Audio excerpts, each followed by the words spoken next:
Hello dear service engineers, ఈరోజు వీడియోలో మనం Mahindra Powerol generator CPCB4 30 kVA generator engine ఎలా ఉంది అనేది చూద్దాం.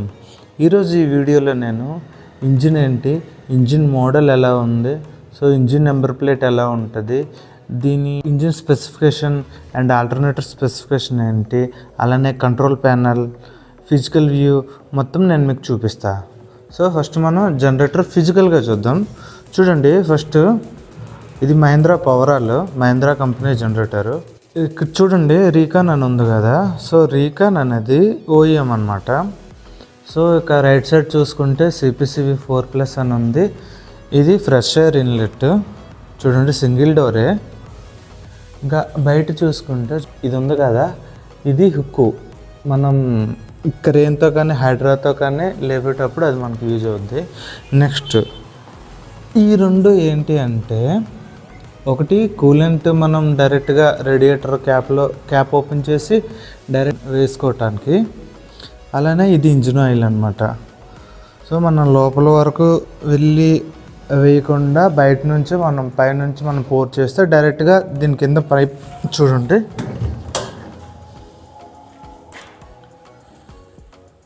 అది కూలెంట్. అది కూలెంట్ తీసుకెళ్ళి డైరెక్ట్ మన ఆ హోస్ ఉంది కదా, ఆ హోస్ని డైరెక్ట్ మనం దాంట్లో ఇన్సర్ట్ చేసాము అని పైనుంచి మనం కూలెంట్ పోర్ చేసుకోవచ్చు.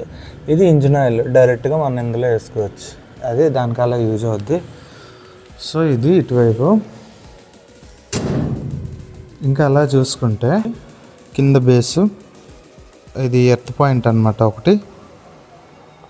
నెక్స్ట్ ఇటువైపు చూసుకుంటే సేమ్ అలానే ఉంది, మహీంద్రా బ్రాండింగ్ ఉంది. అలాగే కంట్రోల్ ప్యానల్ ఉంది. చూద్దాం, ఇది కూడా చూపిస్తాను. నెక్స్ట్ ఇంకోవైపు చూసుకుంటే CPCB4 అని ఉంది, same Powerol by Mahindra and రీకాన్. ఇంకా ఇటువైపు చూడండి, emergency, fresh air inlet and ఈ ఇంజిన్కి సంబంధించి, ఈ మోడల్కి సంబంధించి మొత్తం డీటెయిల్స్ అనమాట. Genset model, serial number, manufacturing date, ఇవన్నీ. సో ఫస్ట్ మనం ఫిజికల్గా చూద్దాం. ఇది ఫ్రెష్ ఎయిర్ ఇన్లెట్ అనమాట. బయట న్యాచురల్ ఎయిర్ అనేది ఇందులోంచి మనకి, అంటే డోర్స్ అన్నీ క్లోజ్ చేసిన తర్వాత ఇందులోంచి మనకి ఎంటర్ అయ్యి, ఇక చూసారుగా రేడియేటర్ నుంచి బయటికి ఎగ్జాస్ట్ అవుద్ది అనమాట. ఇది హాట్ ఎయిర్ ఎగ్జాస్ట్. ఇది సైలెన్సర్ పాయింట్ ఎగ్జాస్ట్. సో చెప్పానుగా, ఫస్ట్ ఇది కూలెంట్, ఇదిగోండి కూలెంట్ ఫిల్లింగ్ మనం పైనుంచి చేసుకోవచ్చు. ఓకే, ఇది ఇంజిన్ ఆయిల్. నెక్స్ట్ ఇంకా ఏం మోడిఫై చేశారో చూద్దాం. చూడండి, ఇప్పుడు వచ్చే దాంట్లో డీజిల్ ఓన్లీ ఇది మెన్షన్ చేశారు. నెక్స్ట్ మనం డోర్ ఓపెన్ చేసిన వెంటనే చుట్టుకెళ్ళి బాడీకి టచ్ అవ్వకుండా చూడండి మధ్యలో ఒక సపోర్ట్ అనమాట, రబ్బర్ సపోర్టు, డైరెక్ట్ హిట్ అవ్వకుండా. ఇది ఇటువైపు ఉంది. నెక్స్ట్ ఇదిగోండి ఇటువైపు కూడా ఉంది. ఓకే, సో ఇంకా దీనిపైన ఏం రాసిందో చూద్దాం. వార్నింగ్ ఉంది, keep away from exhaust gas. ఎందుకంటే మన జనరేటర్ రన్ అయ్యేటప్పుడు ఎగ్జాస్ట్లోంచి హాట్ ఎయిర్ వస్తుంది. చూడండి, operate unit in well ventilated areas. ఎందుకు అంటే చూడండి, మనకి ఎయిర్ సర్క్యులేషన్ అనేది క్లీన్గా ఉంటే, అంటే ఫ్రంట్ బ్యాక్ అనేది ఉంటేనే మనకి ఎయిర్ సర్క్యులేషన్ అవుద్ది. Fresh air inlet and exhaust అనేది బయటకు వెళ్ళిపోద్ది. సో వెంటిలేషన్ ఉండాలి అన్నారు. నెక్స్ట్ ఇది కామనే, qualified persons should install and use or service this equipment. So authorised service చేసుకోమని చెప్తున్నారు. నెక్స్ట్ ఇది చూడండి, డూస్ అండ్ డోంట్స్. సింపుల్గా నేను చెప్తా చూడండి. ఫస్ట్ మనకి వెంటిలేషన్ ఉండాలి అని చెప్తున్నారు, అలానే డీజిల్ మెయింటైన్ చేసుకోమని చెప్తున్నారు.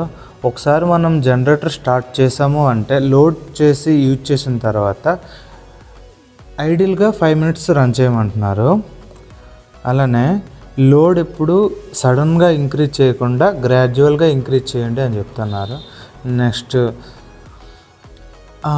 ఇంకొకటి ఏంటి అంటే జనరేటర్ని మెయింటెనెన్స్ చేసేటప్పుడు టైం టు టైం మెయింటెనెన్స్ చేయండి, అదంతా మాన్యువల్ ఉంది, సో మాన్యువల్ ప్రకారం చేయండి అని చెప్తున్నారు. అండ్ బయట వాళ్ళతో ఎవరితో చేయించొద్దు, ఆథరైజ్డ్ సర్వీస్ వాళ్ళతోనే చేయించండి అని చెప్తున్నారు. నెక్స్ట్ ఇంకా డోంట్స్లో ఏముంది అంటే జెన్సెట్ని ఏదైనా పార్ట్ బైపాస్ చేసి రన్ చేయొద్దు అంటున్నారు. అలానే ఏదైనా ఫాల్ట్ కోడ్ వచ్చింది అంటే జనరేటర్ని మళ్ళీ స్టార్ట్ అటెంప్ట్ చేయొద్దు అంటున్నారు. అండ్ మనం ఒకవేళ పుష్ బటన్తో స్టార్ట్ చేసాము అంటే కంటిన్యూస్గా 5 సెకండ్స్ కన్నా ఎక్కువ స్టార్ట్ చేయొద్దు అంటున్నారు. అండ్ జనరేటర్ దగ్గరలో ఫైర్ తేవద్దు అంటున్నారు. అండ్ జనరేటర్ని ఎంసీబీ ఆన్ పొజిషన్లో ఉండేటప్పుడు జనరేటర్ స్టార్ట్ చేయొద్దు అంటున్నారు. అలానే జెన్సెట్ని లోడ్ లేకుండా ఎక్కువ టైం రన్ చేయొద్దు, లాంగ్ పీరియడ్ లోడ్ లేకుండా రన్ చేయొద్దు అని చెప్తున్నారు. ఇది ఎందుకు అనేది మనం రాబోయే వీడియోస్లో చెప్పుకోవచ్చు. సో ఇంజిన్ లోపల ఎలా ఉంది అనేది ఒకసారి చూద్దాం.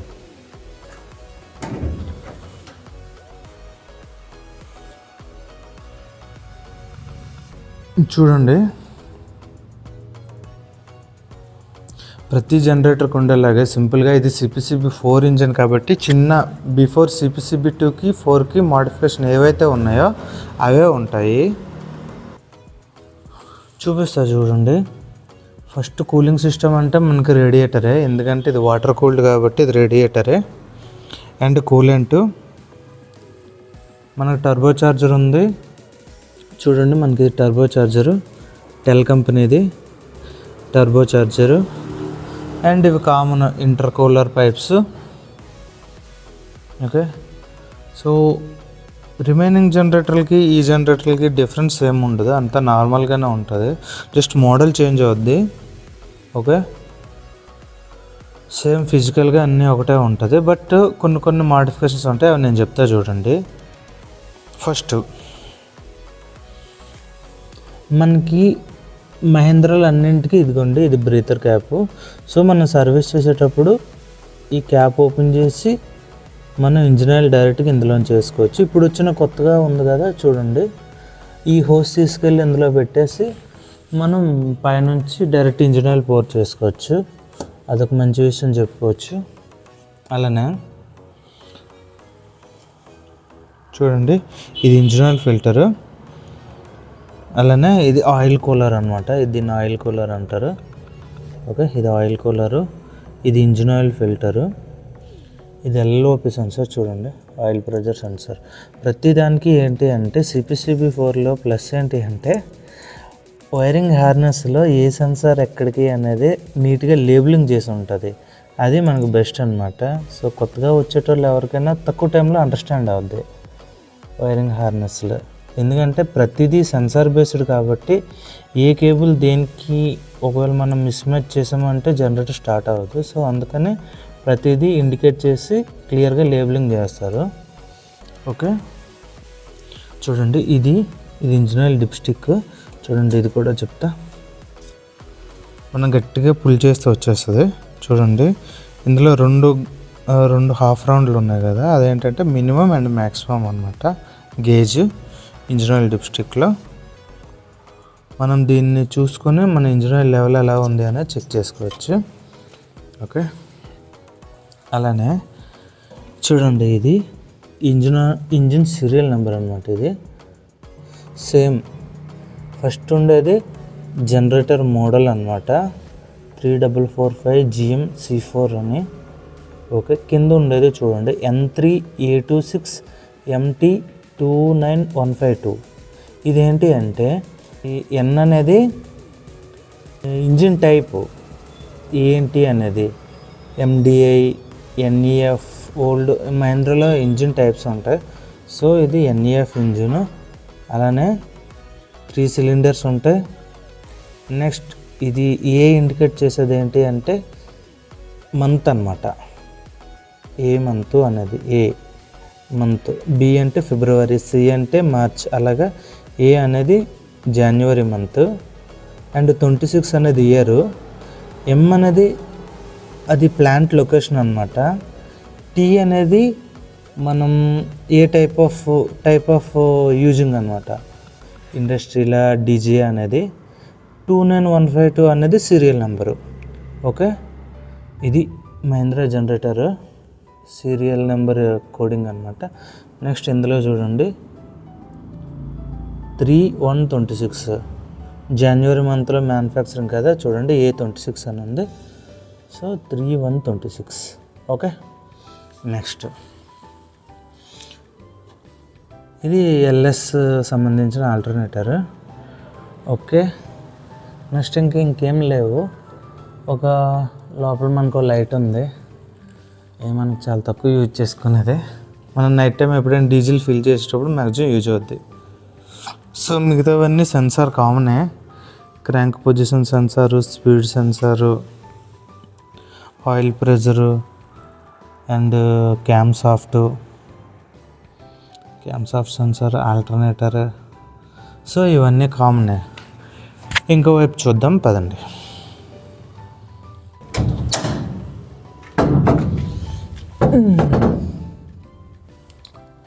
ఇటువైపు మనం చూసుకుంటే రేడియేటర్ చెప్పగా చూడండి. ఫ్యూయల్ సెక్షన్లో డీజిల్ ట్యాంకు చెప్పగా, అందులో diesel only, diesel tank, combo unit, primary filter and water separator. Okay, so ఇది సెల్ఫ్ మోటారు. అన్ని సెన్సార్ సేమ్ చూడండి.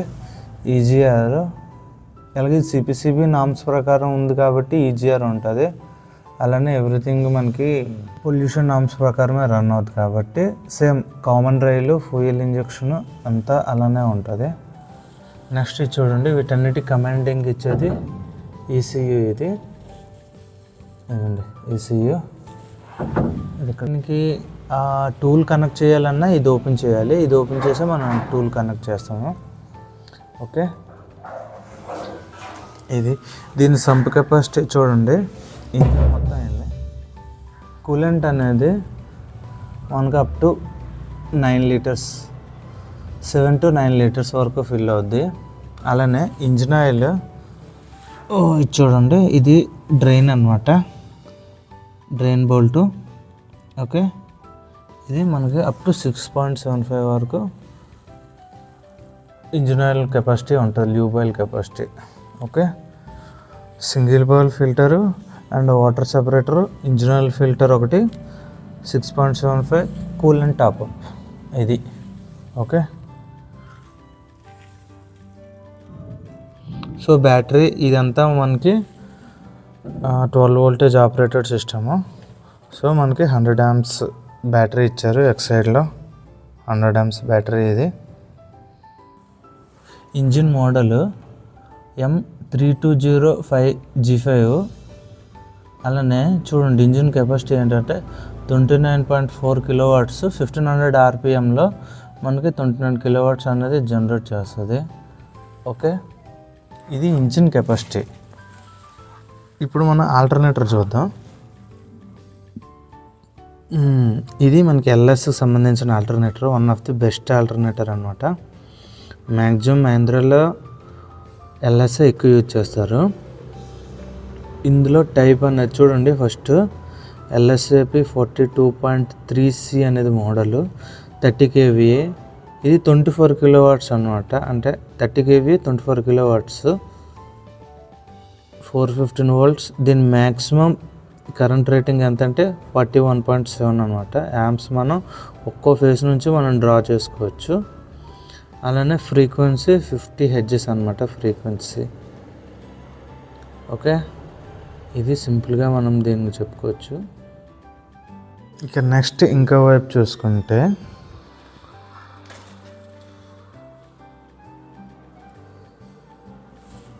Control panel. ఇది మాన్యువల్ ప్యానల్ అనమాట. ఓకే, మాన్యువల్ ప్యానల్ చాలా సింపుల్గా ఉంటుంది. అలానే మహీంద్రాలో ఉండే ప్రాబ్లం కూడా చెప్తా చూడండి. దీంట్లో ఉండే డిఫెక్ట్స్ ఏంటి అనేది కూడా నేను చెప్తా. ఫస్ట్ బయట చూసుకుందాం. చూడండి, ఇది on and of controller model అనమాట. GC 1114 ఇది కామన్ కంట్రోలరే, మహీంద్రాలో ఎక్కువగా యూజ్ చేస్తుంది ఇదే కంట్రోలర్.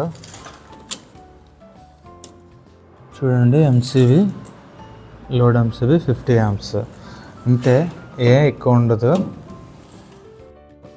ఇది మన కంట్రోల్ ప్యానల్ చూడండి. ఇది సెడ్మ్యాక్ GC1114 అనేది మోడల్ అనమాట. ఈ కంట్రోలర్ అప్ టు 62.5 kV వరకు ఈ మోడల్ సపోర్ట్ చేస్తుంది. ఓకే, సో కంట్రోల్ ప్యానల్ క్లియర్గా సింపుల్గా చెప్తే ఇందులో ఏం ఉండదు. స్టార్ట్ రిలేస్, ఫ్యూయల్ రిలేస్ ఇంతే ఉంటాయి. ఏం ఎక్కువగా ఇందులో ఏం ఉండవు, ఇంక్లూడ్ అయ్యి ఉండవు. ఇవన్నీ ఫ్యూజ్ క్యారియర్స్. సో మనకు వచ్చే RYB ఫేసు, అలానే బ్యాటరీ ఛార్జర్కి వెళ్ళేది 12 volt సప్లై, -నెగిటివ్ సప్లై, ఇదంతా ఈ సింగిల్ పోల్ ఎంసీబీ అనేది మనకి టోటల్ 12 volt సప్లై అనమాట. చూడండి ఇక్కడ రిమైనింగ్ ఇక్కడ చూపిస్తా. ఇందులో మనకి ఇచ్చేది V4. చూడండి V4 అంటే బ్యాటరీ ఛార్జర్, అది లైవ్ సప్లై అనమాట. ఇక్కడ N4 అని ఉంటే న్యూట్రల్.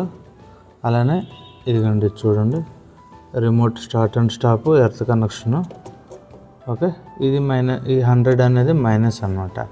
సో మనం ఎక్స్టర్నల్గా జనరేటర్ని స్టార్ట్ చేయాలి, రిమోట్ స్టాప్ చేయాలి అంటే ఇదిగండి ఈ రెండింటి ఆప్షన్తో మనకి రిమోట్ స్టార్ట్ అండ్ స్టాప్ అవుద్ది. సో ఈ బ్యాటరీ ఛార్జర్ ఆన్ అవ్వాలి అంటే V4 N4కి మనం కనెక్షన్ పెట్టుకుంటాం. ఓకే, ఇది సింపుల్గా ఏం ఉండదు దీంట్లో. మళ్ళీ మనం ఆటో మోడ్లో సప్లై, దీంట్లో ఉండే నెగిటివ్ చెప్తాను అన్నా కదా. సో నెగిటివ్ ఏంటి అంటే చూడండి, ఇప్పుడు మనం జనరేటర్ని ఆటో మోడ్లో స్టార్ట్ చేయాలి అంటే ఇక్కడ మనకి ఏ కనెక్టర్స్ ఉండవు. ఏం చేయాలి అంటే చూడండి, మనం డైరెక్ట్గా మనమే ప్యానల్ నుంచి తెచ్చుకొని ఇక్కడికి మన కనెక్షన్, మెయిన్స్ ఇన్పుట్ కనెక్షన్ ఇచ్చి కంట్రోలర్లో సెట్టింగ్ చేసుకోవాలన్నమాట, మెయిన్స్ మానిటరింగ్. అప్పుడే ఇది మాన్యువల్ ప్యానల్ కాబట్టి ఆటోకి సంబంధించిన సెట్టింగ్స్ అన్నీ ఆఫ్లో ఉంటాయి, దానికి సంబంధించి ఏ కనెక్షన్ ఉండదు. సో రిమైనింగ్ జనరేటర్స్లో అయితే అది ఆటో అయినా మాన్యువల్ అయినా సరే మెయిన్ సోర్స్కి సపరేట్గా ఇలా కనెక్టర్స్ పెట్టేసి ఉంచుతారు. బట్ మహీంద్రాలో అయితే అలా ఉండదు. ఇదొక మైనస్ పాయింట్ అనమాట మహీంద్రాలో. అలానే నెక్స్ట్ చూద్దాం, ఇది బ్యాటరీ ఛార్జర్ NHPకి సంబంధించి. చూడండి ఇది 12 volt 2 amperes battery charger. Next CT coils ఇవి చూడండి, దీని రేటింగ్ 75/5. ఓకే, అండ్ ఇంకొక డ్రాబ్యాక్ ఇంకోటి చెప్తా చూడండి. ఈ మహీంద్రాలో ఎన్నిసార్లు చేసినా ఇదొక్క మైనస్ అనమాట. ఆల్రెడీ ఎంసీబీ వెల్డ్ అయ్యి ఇక్కడ ఉంటుంది. ఓకే, చూడండి మనకి పవర్ అనేది, అవుట్పుట్ అనేది ఇక్కడ బ్యాక్ సైడ్ పెట్టారు. మనం స్ట్రైట్గా ఒక స్పానర్ పెట్టడానికి అవ్వదు. ఓకే, ఇంకేం చేయాలన్నా సరే అవ్వదు. మనం గట్టిగా ఏదైనా చేసామంటే ఇది బ్రేక్ అయిపోద్ది. లేదు ఇంకా చాలా వరకు ఎన్నిసార్లు ఇరిటేటింగ్ అయ్యి ఎన్నిసార్లు చెప్పినా సరే సేమ్. వీళ్ళు మహీంద్రాలో ఏంటి అంటే అసలు ఏరియల్ సర్వే కానీ లేదంటే కస్టమర్ రెస్పాన్స్ కానీ ఏం ఉండదు, పూర్ సర్వీస్ అనమాట ఇది. సో ఇప్పుడు మనం చూడండి, ఇక్కడ నుంచి మనం పవర్ కేబుల్స్ తీసుకొని ఇక్కడ కనెక్ట్ చేయాలి. ఓకే, ఇదే ఈ మహీంద్రాలో పెద్ద టాస్క్ అనమాట. ఇరిటేటింగ్గా ఉంటుంది, చాలా ఇరిటేటింగ్గా ఉంటుంది మనం చేయాలి అన్నా సరే. ఎంత ఇంట్రెస్ట్గా చేద్దామన్నా సరే ఇలాంటివి ఇబ్బంది పెడుతుంటాయి బాగా. సో ఇది కంట్రోల్ ప్యానల్. ఓకే, నెక్స్ట్ ఇంకేం ఉండదు అనమాట. ఇవి ఫ్రెష్ ఎయిర్ మనకి డైరెక్ట్గా లోపల వరకు సర్క్యులేట్ అవుద్ది. కేబుల్ ఇన్లెట్ అంతే. మనం జనరేటర్ని ఫస్ట్ టైం స్టార్ట్ చేసాము అంటే ఫస్ట్ మనం ఫిజికల్గా చూసుకోవాల్సింది బెడ్డింగ్ అంతా పర్ఫెక్ట్గా ఉందా లేదా, జనరేటర్ అనేది పొజిషన్లో కరెక్ట్గా ఉందా లేదా. ఓకే, ఫస్ట్ అది చూసుకోవాలి. అలానే గ్రౌండ్ నుంచి 1 feet హైట్ ఉండాలి. ఎప్పుడైనా సరే చూడండి, ఇప్పుడు ఇలా స్లోపులు ఉన్నాయి, వాటర్ ఎప్పుడైనా హెవీ రైనింగ్ కానీ వాటర్ కానీ ఏదైనా వచ్చింది అంటే మనకి ఇమీడియట్గా అంటే గ్రౌండ్ లెవెల్లో ఉంటే ఇమీడియట్గా లోపలికి ఎంటర్ అయిపోకుండా జస్ట్ కొంచెం హైట్ ఉంది అంటే జనరేటర్ సేఫ్గా ఉంటుంది. ఓకే, నెక్స్ట్ బేస్ కరెక్ట్గా ఉందా లేదా చూసిన తర్వాత మనం ఇప్పుడు ఒకసారి ఫిజికల్గా ఇలా షేక్ చేసుకొని చూసుకున్నాం అనుకోండి, జనరేటర్ ఏమైనా షేక్ అవుతుందా లేదా అంటే అన్బ్యాలెన్స్గా ఎక్కడైనా ఉందా లేదా అనేది అర్థమవుద్ది. ఓకే, అది దాంతోపాటు ఖచ్చితంగా జనరేటర్కి 4 ఎర్త్ పాయింట్స్ ఉన్నాయా లేదా అనేది చూసుకోవాలి. ఓకే, అలానే ఎర్త్ పాయింట్స్ మనం కనెక్ట్ చేయాలి, ప్రతి పాయింట్కి ఎర్త్ కనెక్ట్ చేయాలి. ఓకే, నెక్స్ట్ కేబుల్ ఎంటర్ అయ్యే దగ్గర ఏమైనా గ్యాప్ ఉందా? గ్యాప్ ఉంటే మనకి ఏమవుద్ది అంటే ఒక్కోసారి ర్యాట్స్ కానీ ఏమైనా ఎంటర్ అయ్యే అవకాశం ఉంటుంది. సో అలా ఏం లేకుండా ఒకవేళ ఫోమ్ కానీ లేదంటే కరెక్ట్ పొజిషన్లో సెట్ అయిందా లేదా చూడాలి. ఇక్కడ మనం చూడండి, ఆల్రెడీ మనకి బాడీ ఎర్త్ అయితే ఒక పాయింట్ కనెక్ట్ చేసి ఉంది.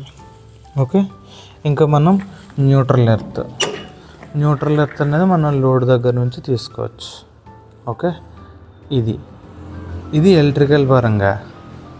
ఒకవేళ జనరేటర్ని వాళ్ళు ఆటోలో స్టార్ట్ చేయాలి అనుకుంటే మనం ఫేస్ సప్లైని కానీ లేదంటే రిమోట్ స్టార్ట్ అండ్ స్టాప్ అని చెప్పారు కదా, దానికి కానీ వాళ్ళు పవర్ సప్లై ఇవ్వాలి. ఓకే, వాళ్ళు power supply cable, sensing cable ఇచ్చారు అంటే మనం దీంట్లో కనెక్ట్ చేసి సెన్సింగ్ సిగ్నల్స్ ఆన్ చేయాలి. ఓకే, దాంతోపాటు నెక్స్ట్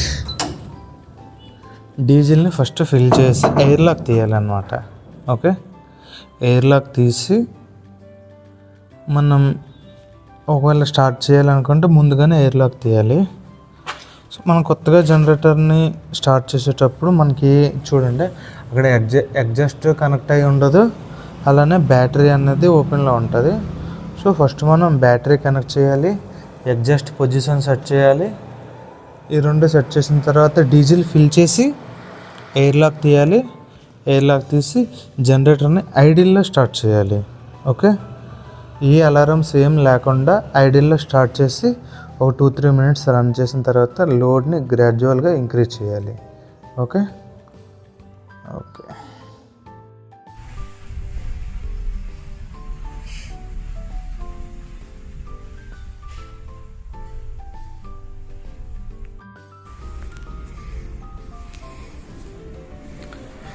జనరేటర్ అన్ని కనెక్షన్లు పెట్టేసాం. చూడండి, బ్యాటరీ కనెక్షన్ పెట్టేసాం, ఇంకా బ్యాక్ సైడ్ పవర్ సప్లైకి సంబంధించినవన్నీ పెట్టేసాం. ఎంసీబీ ఆన్ చేసాం. మాన్యువల్గా ఒకసారి స్టార్ట్ చేయడానికి ట్రై చేద్దాం.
ఇక్కడ మనకు కనపడుతుంది చూడండి,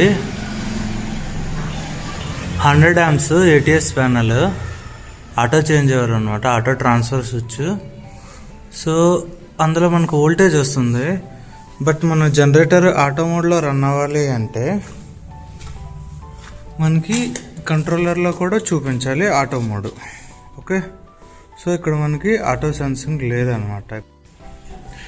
ఇప్పుడు మనకి డీజీ పవర్ ఆఫ్ చేసినా సరే స్టార్ట్ అవ్వదు. ఒకవేళ మనకి ఎందుకు అంటే ఇక్కడ చూడండి మెయిన్స్ మనకి జీరోలో ఉంది, ఆటోలో ఉన్న జీరోలో ఉంది. యాక్చువల్గా మనం ఇప్పుడు జనరేటర్ని మెయిన్స్ సెన్సింగ్ బట్టే స్టార్ట్ స్టాప్ చేయాలనుకుంటున్నాం. సో మనం ఇప్పుడు ఏం చేయాలి అంటే mains settings, controller settings open చేసి మెయిన్స్ మోనిటర్ అని ఒక ఆప్షన్ ఉంటుంది. సో ఆ ఆప్షన్ మనం ఆన్ చేసాం అనుకోండి, పవర్ పోయినప్పుడు స్టార్ట్ అవుద్ది, పవర్ వచ్చిన తర్వాత ఆటోమేటిక్గా ఆఫ్ అయిపోద్ది. ఇది ఈ సెట్టింగ్. సో నేను ఇప్పుడు చూడండి మెయిన్స్ 0 ఉంది కదా, నేను అది సెట్టింగ్ ఎనేబుల్ చేస్తా. చూడండి కన్ఫిగరేషన్ ఓపెన్ చేసాము, అందులో మెయిన్స్లోకి వచ్చాము. మెయిన్ సిస్టము, మెయిన్స్ 3 ఫేస్ ఉంది. చూడండి ఇక్కడ మెయిన్స్ మానిటరింగ్ డిసేబుల్ ఉంది. సో మనం దాన్ని ఎనేబుల్ చేయాలి. ఓకే, ఎనేబుల్ చేసాము అంటే మనకు మ్యాక్సిమం ఇప్పుడు అందులో వస్తా. చూడండి చూపిస్తా.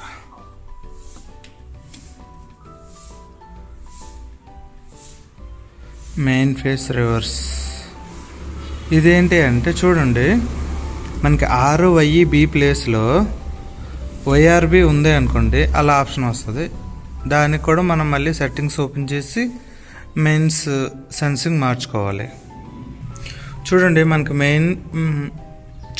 మనకి మెయిన్స్ ఫేస్ రివర్స్ అని వచ్చింది అనుకోండి, మనం ఇక్కడ చూసారా మెయిన్స్ RYB ఇచ్చాం కదా, ఈ RYB మనకి ప్యానల్ నుంచి వస్తుంది కదా, ఆ ప్యానల్లో మనకి రివర్స్ అయింది అంటే ఇక్కడ అలానే చూపిస్తుంది. సో మనం ఇక్కడ RYని మనం ఏదైనా ఒక 2 ఇంటర్చేంజ్ చేసామనుకోండి క్లియర్ అయిపోద్ది. సో నేను ఇంటర్చేంజ్ చేశాను ఆల్రెడీ. చూడండి ఇక్కడ మెయిన్స్ చూసారా, ఇందాక బిఫోర్ మనకి 0 ఉండేది మెయిన్స్, ఇప్పుడు చూడండి 416.